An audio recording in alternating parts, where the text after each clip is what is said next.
Assalamualaikum warahmatullahi wabarakatuh. Welcome to my class pada Bahasa Inggris Niaga modul kelima, kegiatan belajar ketiga. Pada kesempatan kali ini kita akan mempelajari istilah ekonomi yang diawali dengan huruf N. Pertama adalah NAFTA. NAFTA itu kepanjangannya adalah North American Free Trade Agreement atau Perjanjian Perdagangan Bebas Amerika Utara. Pada tahun 93, Amerika Serikat, Meksiko, dan Kanada setuju untuk mengurangi halangan perdagangan atau tarif ini ya. Tarif ekspor atau impor di antara tiga negara itu. Pembentukan area perdagangan regional tersebut mula-mulanya ditentang oleh banyak politisi di ketiga negara tersebut.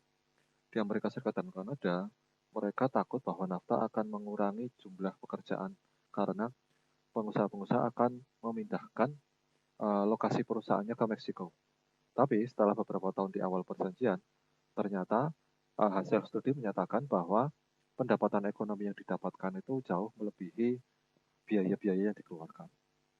NAIRU adalah Non-Accelerating Inflation Rate of Unemployment atau tingkat inflasi,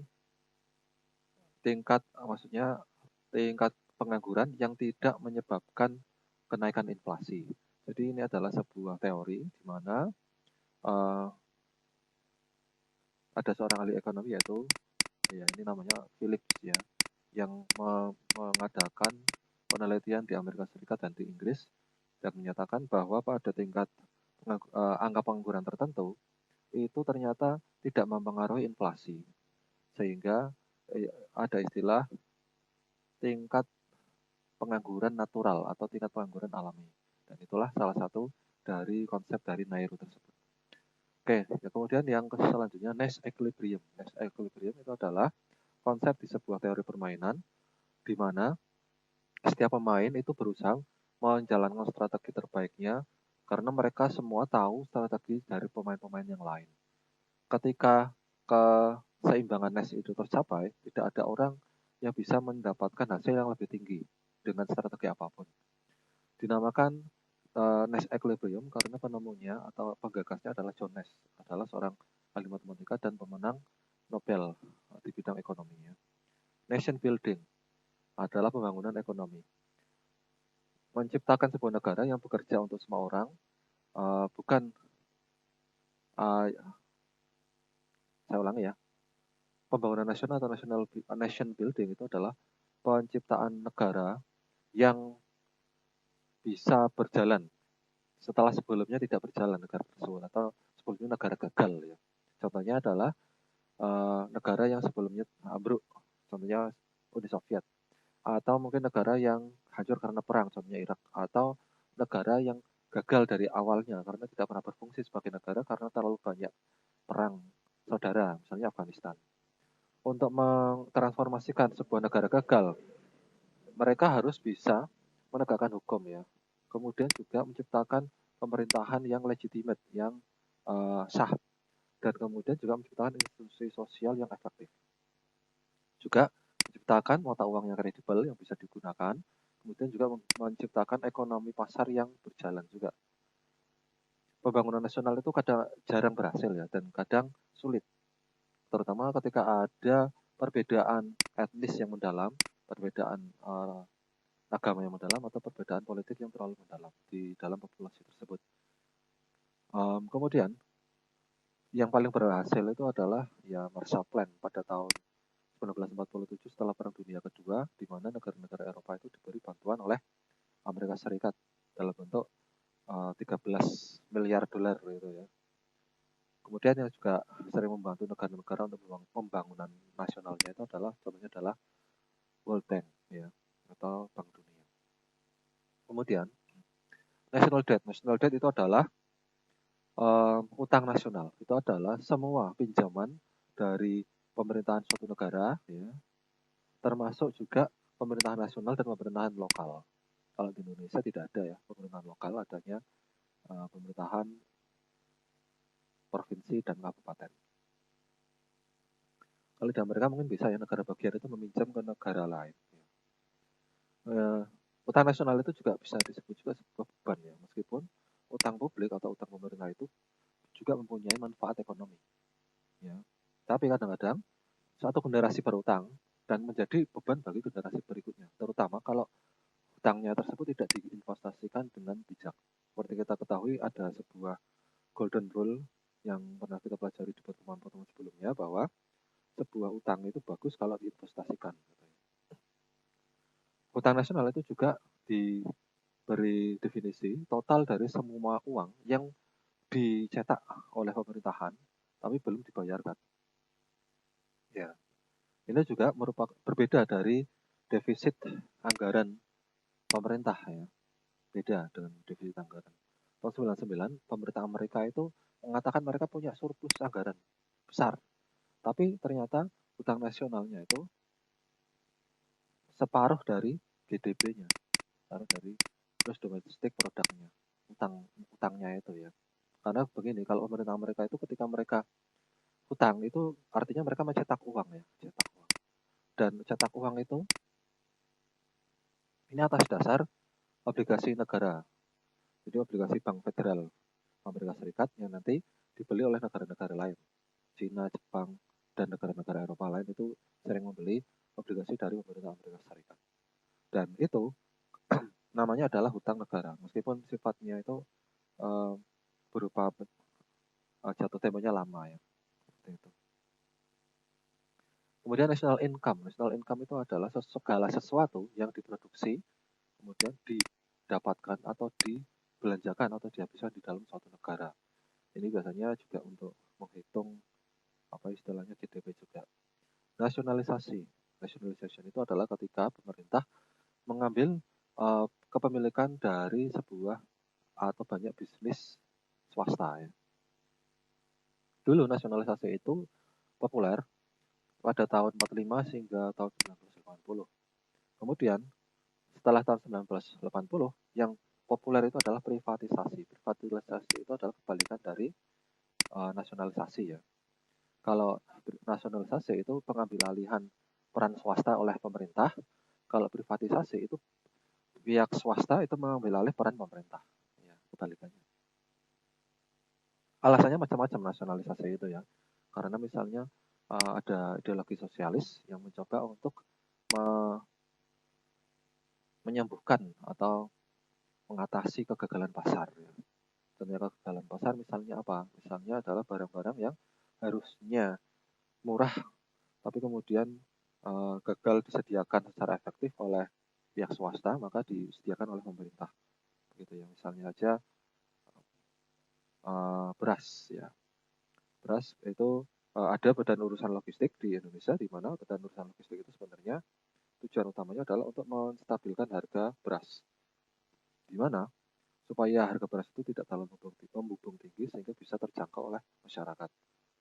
Dan kemudian itu berarti semacam nasionalisasi ya. Meskipun sebenarnya tidak 100% nasionalisasi karena pihak swasta juga banyak berperan di dalam perdagangan beras di Indonesia.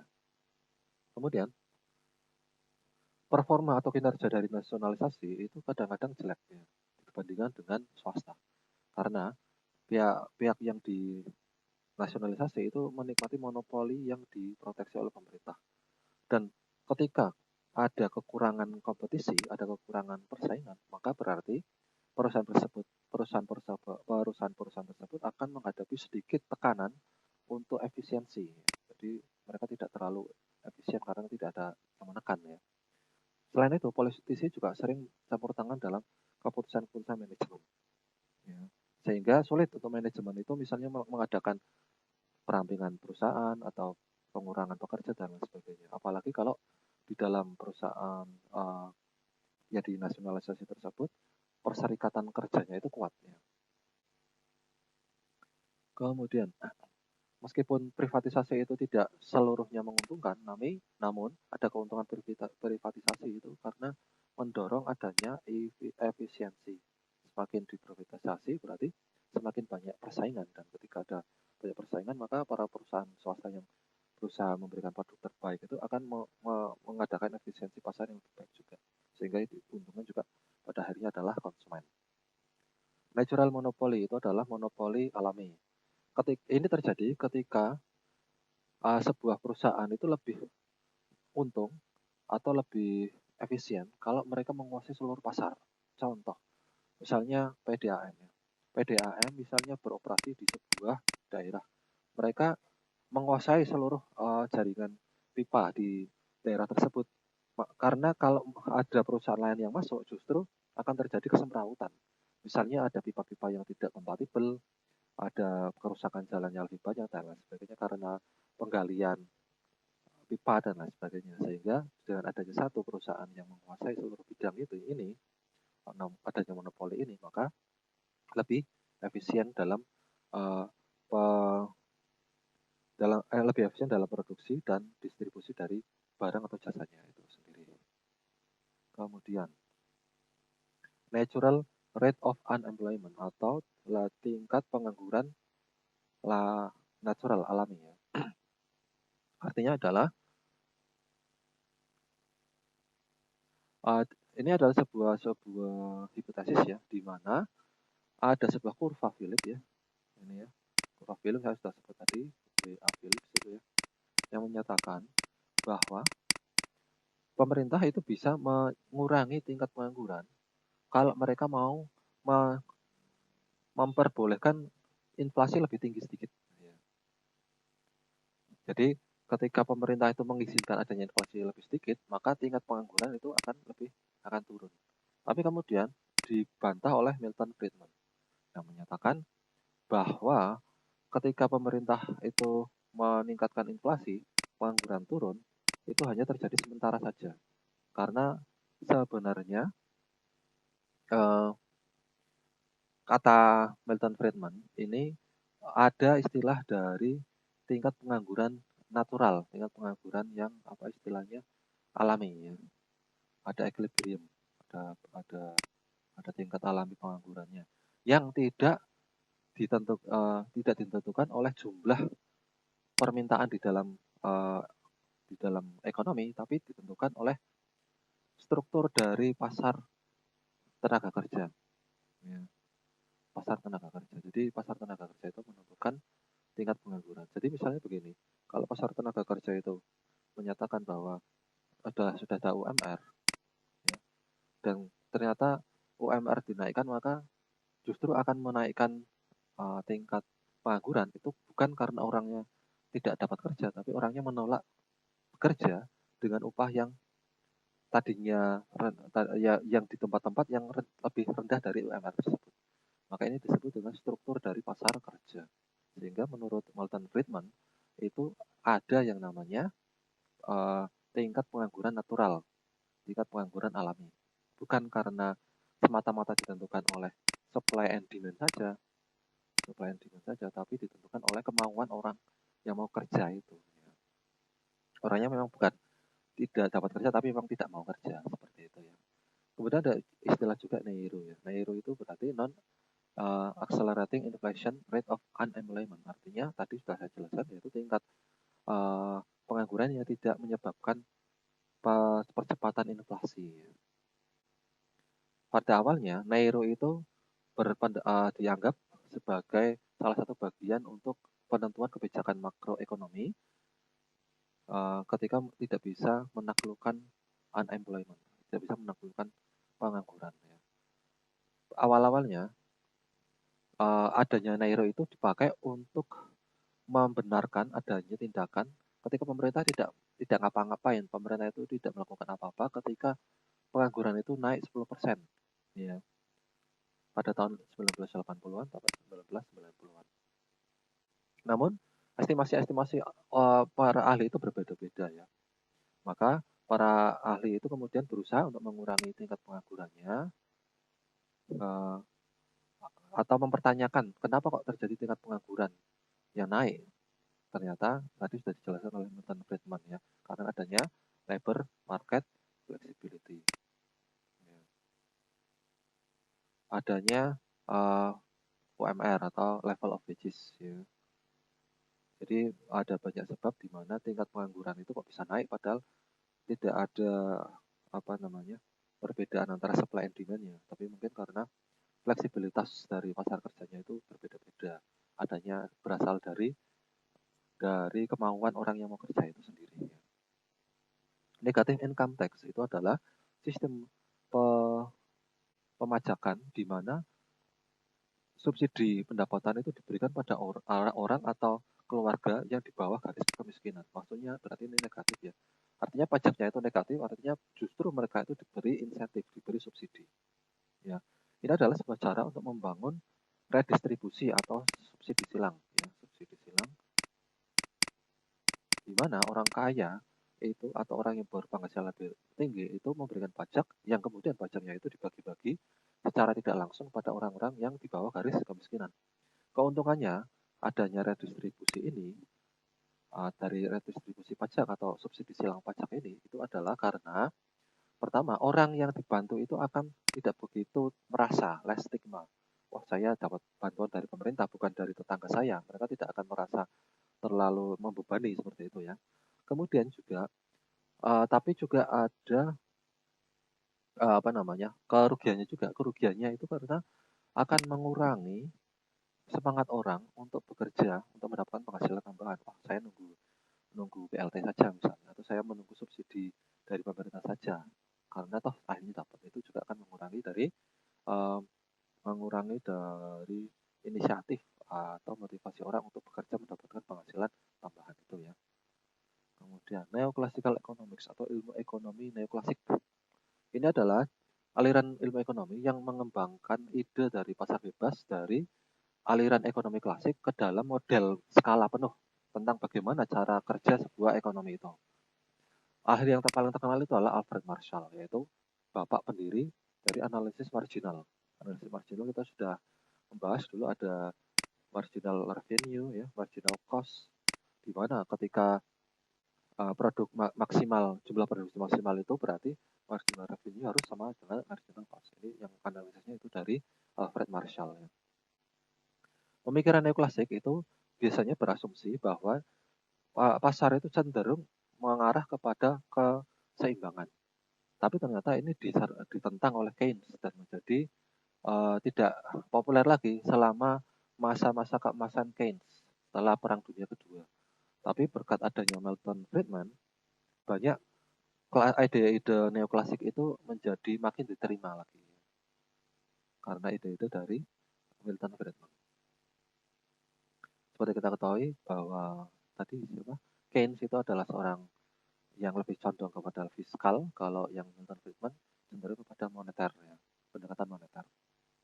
Kemudian net present value atau nilai sekarang bersih, ya, nilai neto sekarang. Ini adalah ukuran yang digunakan untuk membantu memutuskan apakah orang akan melanjutkan atau berhenti berinvestasi. Ini berarti ada analisis biaya dan manfaat dari investasi yang dihitung. Caranya itu adalah menghitung dengan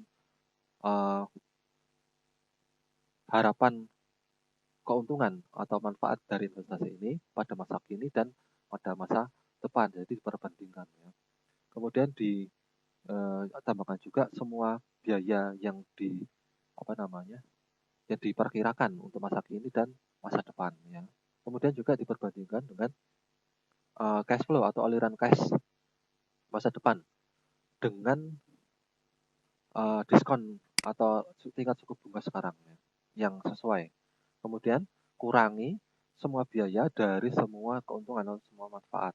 Jika NPV itu negatif, maka investasinya tidak bisa diterima. Ya. Tapi jika NPV-nya positif, maka berarti mencukupi bahwa keuntungan yang didapatkan itu melebihi biaya yang akan dikeluarkan pada masa kini hingga masa depan itu ya. Jadi ini menghitung dari masa kini dan masa depan, menggabungkan antara keuntungan dan biaya yang dikeluarkan dari masa kini dan sehingga masa depan. Oke, kemudian network effect. Ini adalah efek jaringan. Di dalam ilmu ekonomi dan bisnis, efek jaringan itu berarti juga network externality atau eksternalitas jaringan. Di mana itu adalah efek pada satu pengguna dari sebuah barang atau jasa yang memberikan manfaat atau meningkatkan nilai dari produk atau jasa kepada pengguna lain. Sebagai contoh itu adalah telepon. Semakin banyak orang memiliki telepon, maka makin berharga telepon itu bagi satu dengan yang lain. Hal ini menciptakan sebuah eksternalitas positif. Karena seorang pengguna itu bisa membeli sebuah telepon tanpa bermaksud untuk menciptakan nilai lebih bagi pengguna yang lain. Jadi ketika Anda membeli telepon, sebenarnya Anda juga tidak hanya memberikan keuntungan pada diri Anda sendiri, tapi juga memberi keuntungan kepada orang lain, karena berarti telepon Anda, orang lain itu menjadi berguna dengan adanya telepon Anda, seperti itu ya. Itu adalah eksternalitas positif. Ketika nilai barang pada konsumen itu berubah karena jumlah orang yang memakainya itu berubah, itu ya berarti itu adalah efek dari network, efek dari jaringan. Oke, ya. Kemudian new economy atau ekonomi baru. Ini adalah istilah di mana mendefinisikan industri yang tumbuh tinggi dengan memanfaatkan teknologi teknologi terbaru, cutting edge itu terbaru ya, itu juga menjadi kekuatan penentu atau daya dorong bagi pertumbuhan ekonomi. Ekonomi baru atau new economy ini mula-mula dipercaya dimulai tahun 90-an. Ketika banyak perusahaan-perusahaan yang berteknologi tinggi, seperti juga internet, juga adanya komputer-komputer yang makin kuat ya, dan masuk ke dalam pasar dan pasaran bisnis ya. Pada akhir-akhir tahun abad ke-20, beberapa ahli ekonomi itu berpendapat bahwa perkembangan informasi atau teknologi informasi dan globalisasi melahirkan new economy ini ya, terutama di Amerika Serikat. Berarti adanya IT serta adanya globalisasi. Ini menyebabkan new economy. Ya. Adanya internet juga berarti ya. Kemudian menyebabkan juga tingkat produktivitas dan pertumbuhan yang tinggi daripada ekonomi lama. Ekonomi lama itu berarti belum memanfaatkan teknologi informasi dan globalisasi. Ya. Beberapa ahli ekonomi juga menambahkan bahwa karena adanya new economy, inflasi itu hilang. Kemudian ada siklus bisnis juga hilang. Ya, ini dan kemudian aturan-aturan ekonomi tradisional itu juga tidak berguna, redundant. Kemudian ternyata itu kontroversial ya, karena ahli ekonomi lain juga tetap menyatakan bahwa siklus bisnis tetap ada, kemudian menyatakan bahwa inflasi itu tetap ada juga ya. Kemudian dengan adanya boosting atau bubble, terjadinya gelembung ekonomi dari saham-saham.com, saham-saham perusahaan internet tahun 2000, frase itu menjadi jatuh. Ya. Wah, ternyata new economy ini nggak benar, karena hanya bubble saja ketika tahun 2000-an. Ya. Nah, kemudian, new trade theory, teori perdagangan baru. Meskipun banyak para ahli ekonomi menyatakan dukungannya kepada perdagangan bebas tahun 70-an, sejumlah dari mereka itu bingung dengan adanya perbedaan prediksi antara perdagangan bebas di teori dengan perdagangan bebas di dunia nyata. Ya. Nah, kemudian solusi untuk itu disebut teori perdagangan baru. Karena tadinya kan free trade biasa ya, sekarang teori perdagangan baru. Salah satu misteri yang menjadi minat atau menjadi bahan pertanyaan itu adalah adanya negara-negara industri dengan tingkat ekonomi yang sama dan faktor-faktor produksi yang sama. Ya. Dan banyak negara-negara itu yang industri baru tidak ada perbedaan yang jelas, comparative advantage. Kalau di dalam teori perdagangan bebas selama itu kan sebuah negara, misalnya Indonesia memproduksi bahan baku. Ya. Ini keunggulan komparatif Indonesia. Jepang memproduksi bahan jadi. Ini masing-masing punya keunggulan. Maka antara kedua negara ini bisa terjadi perdagangan.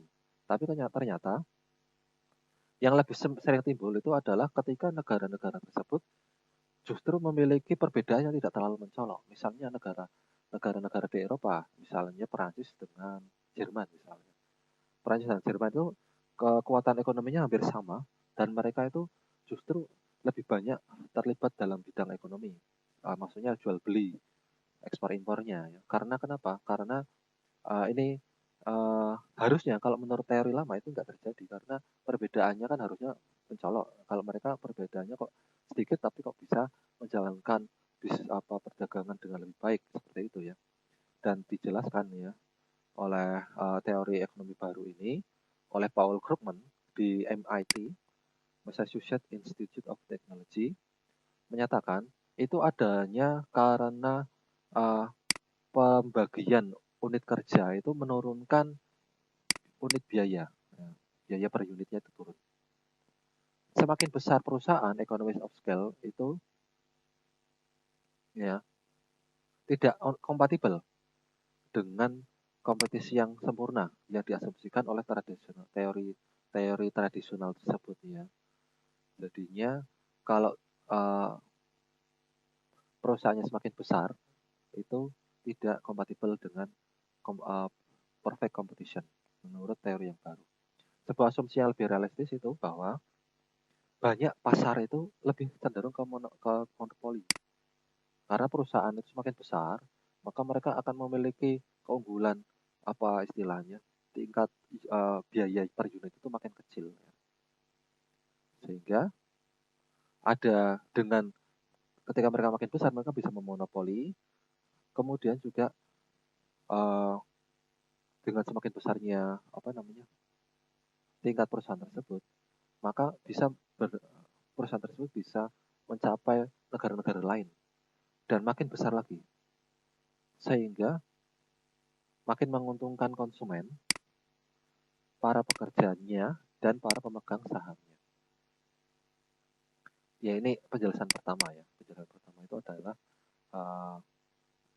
division of labor. Kemudian penjelasan kedua itu adalah skala ekonominya menurunkan ongkos produksi. Kemudian ini juga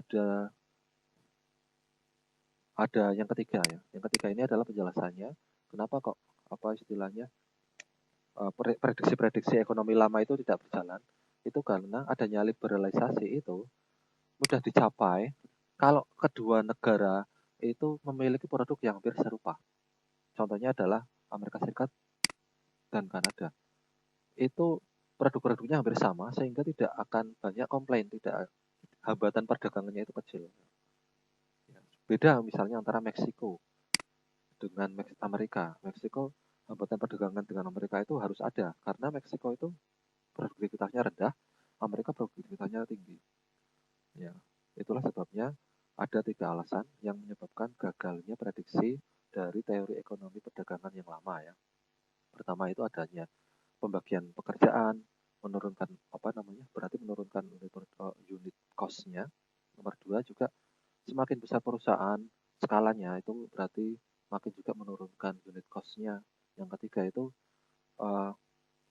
barrier of trade atau hambatan perdagangan itu makin kecil, itu justru kalau kedua negara itu tidak memiliki keunggulan komparatif yang terlalu jauh. Jadi barang-barang yang diproduksinya itu hampir mirip. Oke. Sekarang NGO. NGO itu adalah non-governmental organization atau LSM kalau kita sebut ya, lembaga swadaya masyarakat.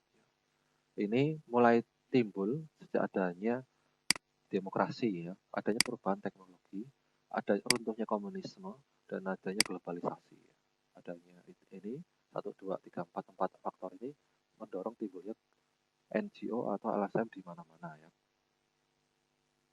Dan juga adanya demokratisasi serta adanya kemajuan teknologi itu setelah merevolusi cara pandang citizen atau warga negara terhadap bagaimana cara mereka bersikap. Contohnya ketika dulu Indonesia atau Anda belum memiliki Facebook, belum punya media sosial, itu mau protes atau mau ngomel-ngomel itu susah ya. Tapi ketika orang sudah punya Facebook dan lain-lain, maka orang bisa ngomel-ngomel kepada siapapun itu kapan aja. Bahkan terhadap pemerintah. Kalau zaman dulu susah. Maka NGO itu juga salah satu fungsi timbul juga karena kemudahan informasi tersebut. Kemudian selanjutnya Nobel Prize for Economics atau hadiah Nobel untuk ilmu ekonomi. Sebenarnya hadiah Nobel itu hanya untuk Nobel perdamaian, Nobel sastra, Nobel kedokteran, Nobel untuk kimia dan Nobel fisika. Tapi kemudian oleh Bank Sentral Swedia ditambahkan satu lagi yaitu Nobel untuk ekonomi. Ya, sejak tahun 69. Kemudian didapatkan oleh orang Norwegia, kemudian orang Belanda, kemudian oleh para ahli ekonomi Amerika, kebanyakan dari ahli ekonomi aliran Chicago, dari tempatnya Milton Friedman itu ya. Nominal value atau nilai nominal itu adalah nilai segala sesuatu yang diekspresikan dengan jumlah uang pada hari itu. Karena inflasi berarti bahwa uang yang didapat itu bisa kehilangan uangnya dengan berjalannya waktu, maka jumlah nominal itu bisa saja salah ya, ketika dipakai untuk memperbandingkan nilai pada periode-periode yang berbeda. Nah, sebaiknya ketika memperbandingkan nilai realnya adalah dengan mengatur supaya angka nominalnya itu diperhitungkan juga dengan inflasi. Jadi ketika kita menghitung, misalnya seperti tadi NPV, itu kita juga harus menghitung inflasi ya, NPV itu ya. Sekarang pengeluaran sekarang berbeda dengan pengeluaran di masa depan. Pendapatan sekarang juga berbeda dengan pendapatan di masa depan. Inflasi harus diperhitungkan. Non-price competition itu adalah kompetisi non harga.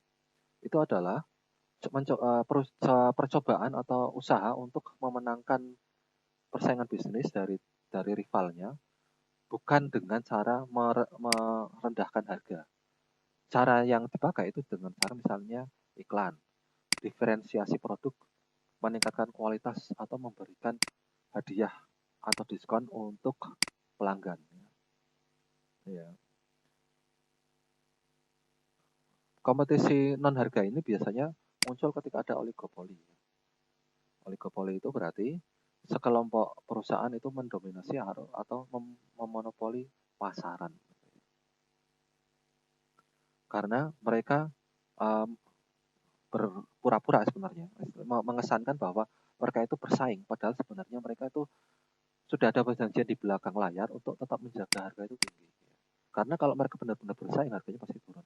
Sebagai contoh lah, misalnya perusahaan otomotif di Indonesia yang kemarin kena undang-undang anti monopoli di Indonesia itu adalah Honda dan Yamaha.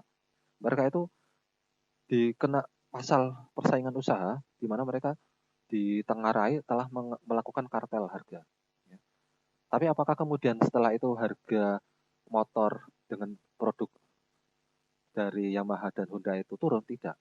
Ternyata setelah mereka dikenai sanksi, mereka melanjutkan lagi, harganya itu tidak turun, bahkan makin meningkat ya.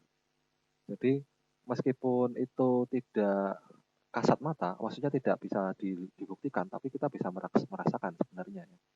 Karena kalau seharusnya semakin banyak pesaing, itu harga itu makin turun. Sebagai contoh lah, ketika sebuah mobil dari Cina masuk ke Indonesia namanya Wuling, itu harganya jauh dari mobil-mobil Jepang. Berarti antara produsen dari Jepang dan Cina itu memang terjadi persaingan benar-benar, tidak ada kartel harga.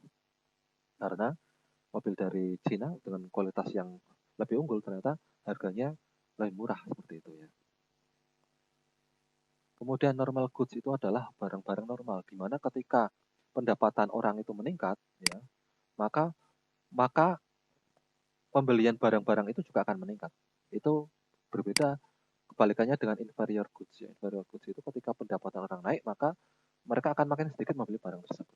Contoh dari inferior goods itu misalnya kemarin sudah dicontohkan, itu misalnya ketika Anda punya banyak uang, Anda akan membeli daging. Itu berarti itu barangnya superior ya. Sedangkan tempe itu menjadi inferior dibandingkan dengan daging. Berarti yang daging itu adalah normal goods, yang tempe itu adalah inferior goods, gitu ya. Normatif ekonomik itu adalah ilmu ekonomi normatif, di mana ilmu ekonomi normatif itu mendeskripsikan ekonomi sebagaimana seharusnya. Seharusnya. Ini lawan dari positif ekonomi. Positif ekonomi itu adalah menjelaskan ekonomi sebagaimana adanya, sebagaimana adanya. Jadi beda. Kalau yang normatif itu seharusnya bagaimana, kalau positif itu sebagaimana adanya. Contoh normatif ekonomi misalnya apa? Oh seharusnya pemerintah itu mengintervensi pasar atau memonopoli misalnya telekomunikasi agar terjangkau sampai ke pelosok-pelosok desa. Misalnya itu ya normatif ekonomi. Tapi kalau menurut positif ekonomi itu justru menyatakan pemerintah nggak boleh turun campur, karena kalau pemerintah turun campur maka akan terjadi monopoli harga. Nah ini kan berarti positif ekonomi. Kalau normatif itu yang seharusnya terjadi, positif ekonomik itu yang sebagaimana adanya. Oke ya. Null hipotesis itu adalah hipotesis nul, di mana ini adalah namanya hipotesis itu adalah dugaan sementara ya, kesimpulan sementara. Kesimpulan sementara untuk menjawab pertanyaan dari suatu penelitian. Hipotesis nol itu dipakai untuk sebenarnya membantah dugaan yang diinginkan misalnya. Misalnya Anda membuat sebuah penelitian. Misalnya penelitian judul pertanyaan penelitiannya itu adalah apakah ada korelasi antara motivasi dengan prestasi kerja? Pertanyaannya misalnya seperti itu. Apakah ada korelasi antara motivasi kerja dengan prestasi kerja? Nah, nol hipotesisnya itu dipakai untuk membantah kesimpulannya, kesimpulan yang diinginkan. Anda ingin menjawab, ya ada korelasi kan seperti itu. Ada korelasi antara motivasi kerja dengan prestasi kerja. Ada korelasi. Anda ingin membuktikan itu. Tapi nol hipotesis itu justru untuk menolak bukti itu. Jadi kalau namanya hipotesis dalam sebuah penelitian itu adalah hipotesis. Ada yang namanya hipotesis nol, ada yang namanya hipotesis alternatif atau HA. Hipotesis nol ini untuk menolak kesimpulan yang diinginkan. Kalau yang hipotesis alternatif ini adalah hipotesis Anda yang sebenarnya. Ada korelasi antara motivasi kerja dan prestasi kerja. Sebenarnya Anda ingin ini. Tapi yang namanya penelitian itu karena penelitian itu sifatnya skeptis ya. Namanya skeptis itu berarti harus membuktikan salah dulu. Kalau yang dibuktikan salah itu tidak berhasil berarti benar kan gitu. Jadi namanya penelitian atau tindakan ilmiah itu seperti itu, harus berani dibuktikan salah dulu. Berarti yang namanya null hipotesis ini mau membuktikan ini benar, mau membuktikan Anda salah loh ya. Ini mau membuktikan saya salah. Tapi ternyata kalau membuktikan saya salah, ternyata justru membuktikan Anda benar, berarti kan secara ilmiah berarti Anda memang benar. Yang mau secara logis kan kita mau membuktikan salah kok malah benar kan berarti makin tinggi tingkat apa istilahnya kepercayaan dari penelitian tersebut. Demikian ya, null hipotesis. Oke, sementara untuk pembahasan pada kegiatan belajar ketiga dari modul kelima ini sudah cukup. Terima kasih. Wassalamualaikum warahmatullahi wabarakatuh.